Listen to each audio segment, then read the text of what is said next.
Hello, everybody. Thank you for joining us here on this lovely afternoon. My name is Paul Prediger. Many of you know me as Gaige Grosskreutz. On August 25th, 2020, Kyle Rittenhouse shot me in Kenosha, Wisconsin. Since November 2021, I've chosen to remain silent and not speak publicly regarding Kyle Rittenhouse and the events surrounding that night, preferring my anonymity and safety over revisiting a traumatic period in my life. But that silence ends today. While I've simply tried to live my life and not relive those moments, Kyle Rittenhouse has taken a different path. He has used every moment to gloat and to make light of taking life.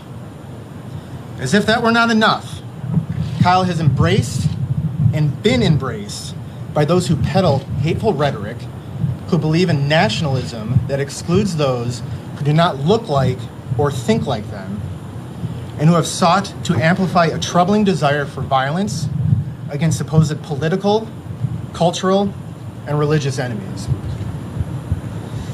I am not here today at Kent State to sell you a book that somebody else wrote, or a full body armor military kit that I didn't design, or a subscription to an anti-woke payment processor, or to sell you the lies of BLM. That speaker is across campus today, and his name is Kyle Rittenhouse. And for an extra $37, he'll even autograph his book for you.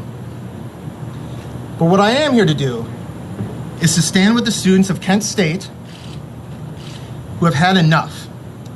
Enough of Kyle and his rhetoric, enough of the celebration of loss of human life, enough of the flawed logic that because a 17-year-old who shot me and killed two others with an illegally obtained firearm, an illegally carried firearm, is now somehow qualified to be a champion of gun rights.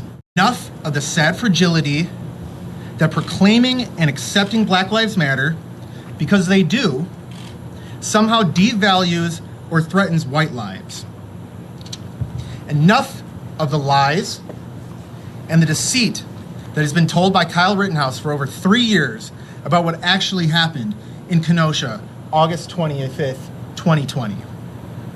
So I ask all of those of you who are interested to join me and these student organizers behind me and in this crowd to come to the Oscar Ritchie Hall for a hopefully enlightening teaching experience.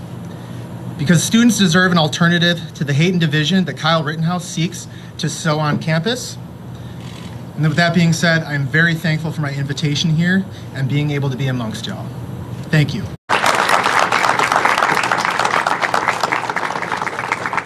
Even though we were promised a loving community, removing themselves from hate in our acceptance letters. Which is why I find this profoundly disgusting and embarrassing that a campus that holds such rich history would even consider a murderer. And no word from administration, knowing that trials and tribulations those before us experienced. Which is kind of hard considering we have a memorial for each activist who died due to murders brought onto this campus, which is supposed to be our sacred grounds. Yes, I think so. And that's because of the type of crowd that an event like this attracts. We've received rumors that groups who are armed will come to campus, and that is why we have advised students, especially students from minority groups, to either stay off of campus or to stay in certain buildings that are deemed as safer. Being in Students for Justice in Palestine, do you see any kind of intersection between that issue and what's going on here? Absolutely, and I've done some reading on the intersections between Black Lives Matter and the Palestinian Liberation Movement, and really if people don't see the intersectionality, then they will continue to remain separate in their causes and they won't unite. The reality is, just like Palestine activists have advised protesters in Ferguson, we see the similarity of the state violence committed against black people here in the United States to the way the Israeli Defense Forces oppress Palestinians on a daily basis. Even past that, the way Israeli settlers enact violence on Palestinian civilians is very similar to the way Kyle Rittenhouse was emboldened by his government to become a chaos tourist, to take a gun to another city and eventually kill 2 people. So yeah, I do see a lot of intersectionality. Have there been previous turning point events on campus that have caused controversy or backlash from students here?